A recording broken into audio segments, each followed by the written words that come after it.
Good morning, universe.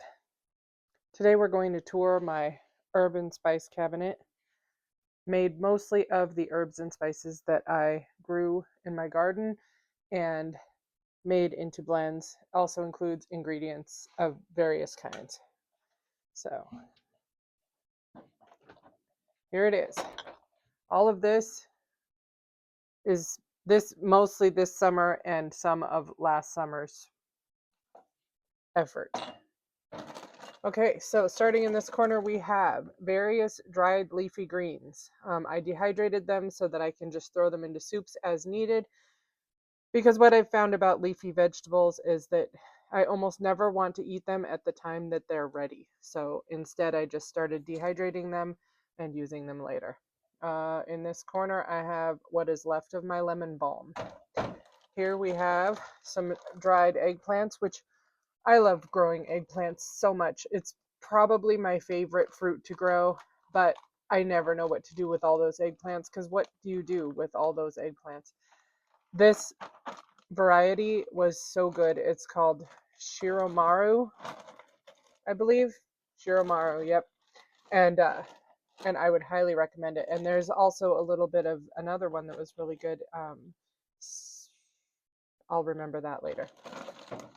These are some dried chilies. These ones specifically are used to make mole, but I've never done that myself before. Maybe I'll try.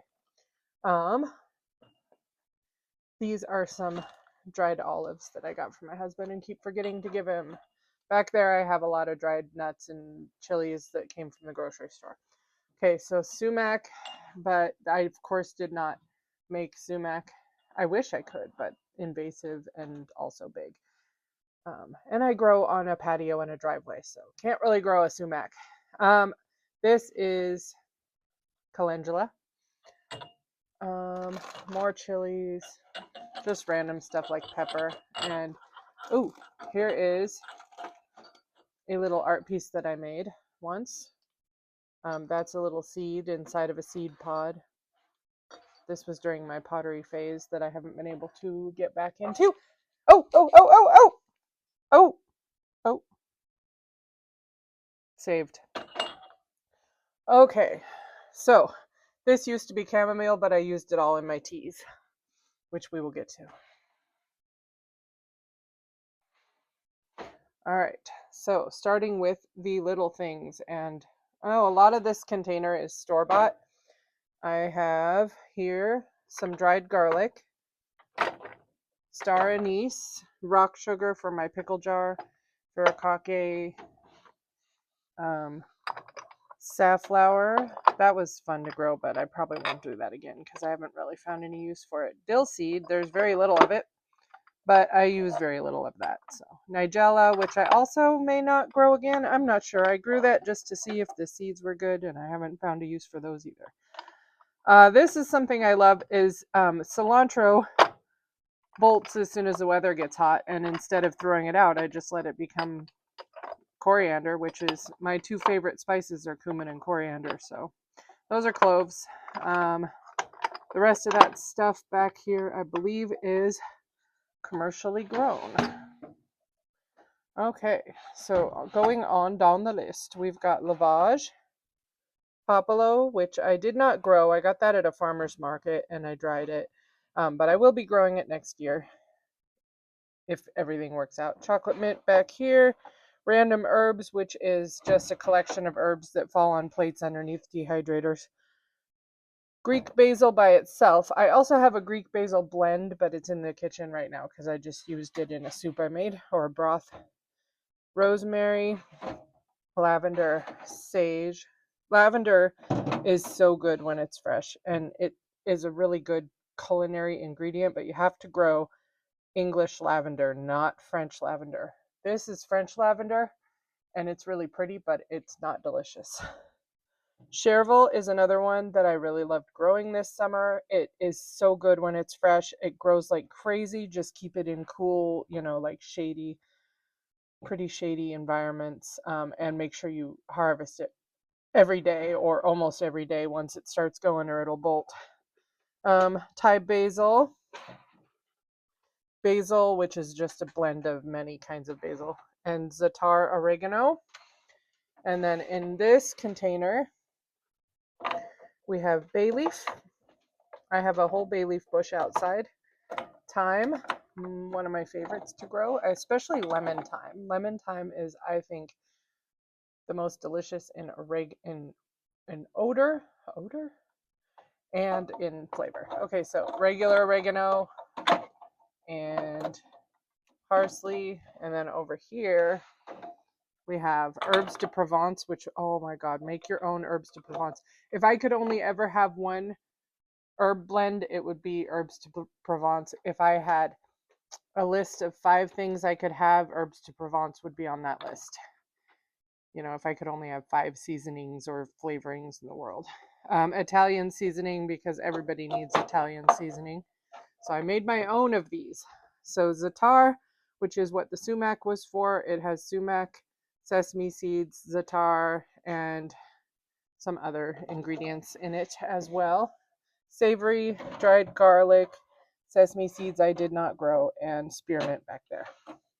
So I grew most of those things, made my own herb blends, all that stuff. Okay, so down here we have a lot of the stuff down in this cabinet is store-bought, but most of the stuff up front is not. So this is dried limes. I just buy a bag from Trader Joe's and dry them. And I dry lemons at the same time. And the lemons I zest first, dry the zest, and then slice the fruit and dry that. Or I use the fruit to make preserved lemons, which are kept in the fridge and not out here. So these are just dried onions. As smaller onions get thinned, or they don't really make it and they flop over early, or I just end up with onions that I don't need, or onion tops, garlic tops, things like that go into the random onion jar, and then that goes into soups or whatever, or blended with spice blends. Like I made a pepper and citrus blend with lemons, lemon zest, pepper, a bunch of onions and garlic from this cabinet, and it's been one of the best things. Oh, and I threw orange zest in there as well, and it's I thought I wasn't going to use it very much because I'm not a big fan of pepper by itself, but that blend, I swear I've used half a jar already, and I just made it 2 weeks ago. This says mint and balm, but I am mistaken. This is chamomile mint tea. I think it's chamomile, mint, and lemon zest. And it's so good. And I made this last week. That's some dried hibiscus, which you'll see why I have that. And some dried apples, which I made from a bag I got for free from work. I work at a grocery store, and they give us a free item every week. And they gave me a 3-pound bag of apples, but we don't eat that many apples, so I just dehydrated them. And then they've been much more useful dehydrated than they would have been fresh. Okay, so here is another tea that I made, which is made out of those apples. Apple, lavender, lemon balm. It has lemon balm and dragon head balm and various other items. I'm looking to see. I can't remember if I put mint in here. There might be mint also. And then that is an herbal tea as well. I have names for these teas. So I named this tea, "Why Don't You Just Try Not Worrying So Much?" because it's made out of calming herbs. And I made this one out of lemongrass, raspberry. I grew lemongrass as well, but there wasn't enough of that to make its own jar, but there was enough to make tea. So lemongrass, raspberry, I think chamomile. I can see chamomile in there. And probably more balm. I just like the balm and everything. It's supposed to be anti-anxiety, and everyone I know has anxiety. So, I mean, we live in a world full of anxiety. Anyway, green onions, which are one of my favorite things to grow. And I would say that if I were to tell anyone the number one thing you should grow, if you had to go with only one thing and you don't have a lot of space, just grow green onions, and you start harvesting it in the early summer, and then you can plant them early in the year and just keep them going all year long. Every time you cut them down, they'll grow right back. Within a couple weeks, you'll have more green onions again. If you pick them out by the bulbs and you succession plant them, a little bit at a time, they'll keep coming and keep coming all summer long. And when do you not need a green onion? You always do. This is a hibiscus and lime tea that I made, and this is for summer tea. And I don't think there's anything else in it, just maybe a little mint. I think I put some mint in there. So hibiscus, mint, and lime, which sounds delicious to me. And then this is a mushroom and onion powder that I made. Whenever mushrooms go on sale, I buy them and dry them. So back there I have some dried mushrooms, and then all that stuff back there is commercial stuff that I'm just keeping in jars, like falafel mix and pastas and grains and stuff. So here, this container here, this basket is full of the ingredients that I use to make kimchi, and then these are all just random supplies that I use throughout the summer. So that's my spice and herb cabinet. And this is the fruits of my summer's labor. And then, just in case you're wondering what's in the bottom, it's all Rockstar.